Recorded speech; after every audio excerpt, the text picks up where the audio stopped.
বজ্রপাতটা হচ্ছে কেন? আজ থেকে 20 বছর আগে যে যা ঘটে নাই, যত মৃত্যুর খবর শোনা যায় নাই, এখন তত মৃত্যুর কথা কেন শোনা যায়? বিজ্ঞান তো বলছে এক কথা, কোরআন বলছে আরেক কথা। আসলে মূল সমস্যা উদ্ঘাটন করতে হয়েছে কে, বিজ্ঞান না কোরআন? কথা বলেন, নাকি কোনো সন্দেহ আছে? বিজ্ঞান বলে যে মেঘে মেঘে ঘর্ষণ লেগে সেখান থেকে বিদ্যুৎ উৎপন্ন হয়, তার মাধ্যমে বজ্রপাত হয়। আর কোরআন বলছে ওয়ায়ুসাব্বিহুর রা'দু বিহামদিহি। কোরআনে কারীমে একটি সূরা আছে, সূরাতুর রা'দ, মানে বজ্রপাত। 13 নম্বর পারার 8 নম্বর পৃষ্ঠায় সূরাতুর রা'দ, বজ্রপাতের নামে সূরাই আছে। আল্লাহ রাব্বুল আলামিন কোরআনে কারীমে বলেছেন ওয়ায়ুসাব্বিহুর রা'দু বিহামদিহি ওয়াল মালাইকাতু মিন খিফাতিহি ওয়ায়ুরসিলুস সাওয়া'iqa ফায়ুসিবু বিহা মান ইয়াশা ওয়া হুম ইউজাদিলুনা ফিল্লাহ ওয়া হুয়া শাদীদুল মিহাল। আল্লাহ তাআলা বলছেন বজ্রপাত আল্লাহ তাআলার হামদ সানা, আল্লাহর প্রশংসার তাসবিহ করে।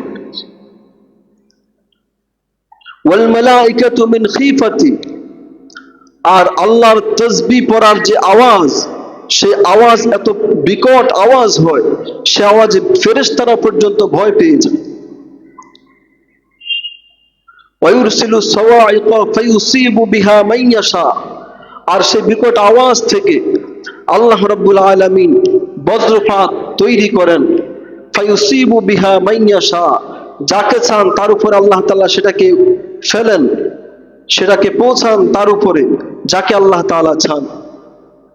ওয়া হুম ইউজাদিলুনা ফিল্লাহ, আল্লাহ বলেন এবার তারা বিভিন্ন রকমের ঝগড়া শুরু করে দেয়।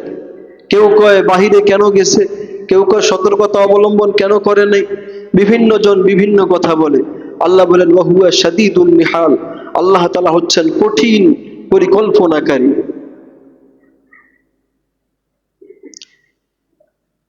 তো বজ্রপাত কেন বেড়ে যাচ্ছে? রাসূল করিম সাল্লাল্লাহু আলাইহি ওয়াসাল্লাম 1400 বছর আগে বলেছেন, যেভাবে করে একজন আরেকজনকে জিজ্ঞেস করবে যে আজকে কয়জন মারা গেছে, কেন এমন হবে? আল্লাহ রাসূল বলেছেন তখন মানুষের মধ্যে খুমুর, শরাব পান করা, মদ পান করা, মাদক বেড়ে যাবে, মাদক সেবী বেড়ে যাবে। আজকে কি এর সাথে কোনো মিল আছে? কথা বলেন, মাদক আছে সমাজের রন্ধ্রে রন্ধ্রে, কি শহর, কি গ্রাম, কি পাড়া, কি মহল্লা,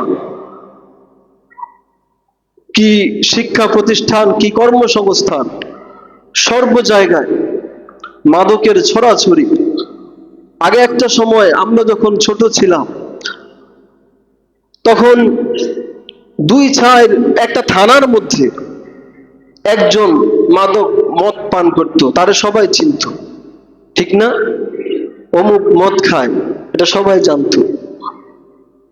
কিন্তু এখন বিদ্যালয়ের শিক্ষাঙ্গনের ছোট ছোট বাচ্চারা, ছেলেরা, এমনকি মেয়েরা মাদক আসক্ত, ঠিক কিনা? নবীজি বলেছেন যখন মাদক বেড়ে যাবে, মাদকের ছড়াছড়ি হবে, তখন বজ্রপাতও বেড়ে যাবে। আর কি?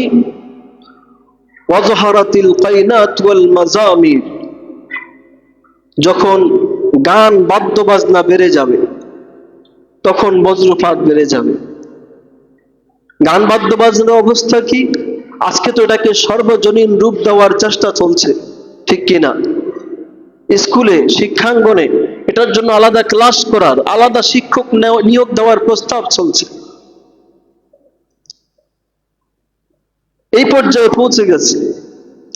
আর কি পর্যায়ে পৌঁছে গেছে? আপনি ইউটিউবে একজন আল্লাহওয়ালার কথা শুনতেছেন, ফেসবুকে একজন আল্লাহওয়ালার কথা শুনতেছেন জীবনের পরিবর্তনের জন্য, আমলের নিয়তে, ফাঁকে দিয়ে দেখবেন নর্তকী এসে নাচা শুরু করছে, গান শুরু হয়ে গেছে, ঠিক কিনা? এই পর্যায়ে পৌঁছে গেছে। মসজিদে নামাজ চলতেছে, নামাজের ফাঁকে গান শুরু, বাদ্য শুরু হয়ে গেছে, মোবাইলের রিংটোন বাজনা শুরু হয়ে গেছে, মানে পকেটে পকেটে বাজনা ঢুকে গেছে। রাসূল বলেছেন জহারাতিল কাইনাতু ওয়াল মাজামির, যখন গান বাদ্য বাজনা বেড়ে যাবে, সর্ব জায়গায় গান বাদ্য বাজনা ছাড়া কিছুই হবে না। আজকে মুসলমানের বিবাহ অনুষ্ঠান, মুসলমানের যে কোনো অনুষ্ঠান আর কাফেরদের যে কোনো অনুষ্ঠানের মধ্যে পার্থক্য করার কোনো সুযোগ নাই। রাস্তার এপাশে মুসলমানের বিবাহ হচ্ছে, রাস্তার ওপাশে হিন্দুর বিয়ে হচ্ছে, ব্যবধান করার কোনো কায়দা নাই। এটা মুসলমানের বিবাহ, এটা হিন্দুর বিবাহ।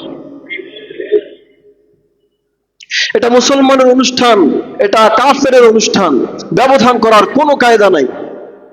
মুসলমানের অনুষ্ঠানে ব্যাপরদিগি, মুসলমানের অনুষ্ঠানে নর্তকী নাচছে, মুসলমানের অনুষ্ঠানে মাদকের আসর বসেছে, কাফেরদের অনুষ্ঠানে সেগুলো সব চলছে, ব্যবধান কোথায়? রাসূল বলেছেন অবস্থা যখন এমন হবে তখন বজ্রপাত বেড়ে যাবে। রাসূল বলে গেছেন 1400 বছর আগে, 1400 বছর পরে আমরা দেখছি এই ভয়াল অবস্থা থেকে বের হয়ে আসতে হলে আমাদেরকে যার যার জায়গা থেকে গুনাহ থেকে বিরত থাকতে হবে। হ্যাঁ, আমরা মানুষ, গুনাহ তো হবেই, হয়েই যাবে। কুল্লু বানি আদম খাত্তাউন, রাসূল বলেছেন প্রতিটি বনি আদম, প্রতিটি মানুষ গুনাহগার। ওয়াখায়রুল খাত্তাইনা আত-তাওয়াবুন, নবীজি বলেছেন শ্রেষ্ঠ গুনাহগার, ভালো গুনাহগার হচ্ছে ওই ব্যক্তি যে বেশি বেশি আবার তওবাও করে। বলুন সুবহানাল্লাহ। গুনাহ তো হবে, সাথে সাথেই তওবা করতে হবে। রাজি আছি ইনশাআল্লাহ? সাথে সাথে আস্তাগফিরুল্লাহ। শয়তান আপনাকে ধোঁকা দিবে, আল্লাহর সাথে তামসা শুরু করছো, একটু আগে গুনাহ করলে এখন আবার আস্তাগফিরুল্লাহ পড়তেছো, আবার গুনাহ করবা একটু পরে।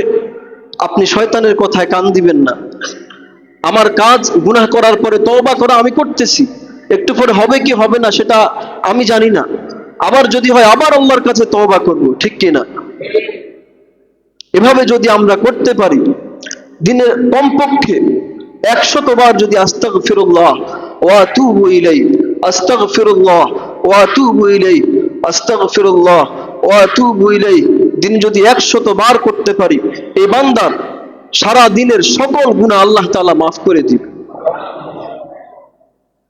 যখন আপনি তওবা করতেছেন তখন দিলে দিলে খালেস নিয়ত করে নেন যে যে কবিরা গুনাহগুলো আমার হয়ে গেছে সারা দিনে, সেগুলো থেকে আমি তওবা করতেছি, তাহলে কবিরা গুনাহগুলো আল্লাহ তাআলা মাফ করে দিবেন।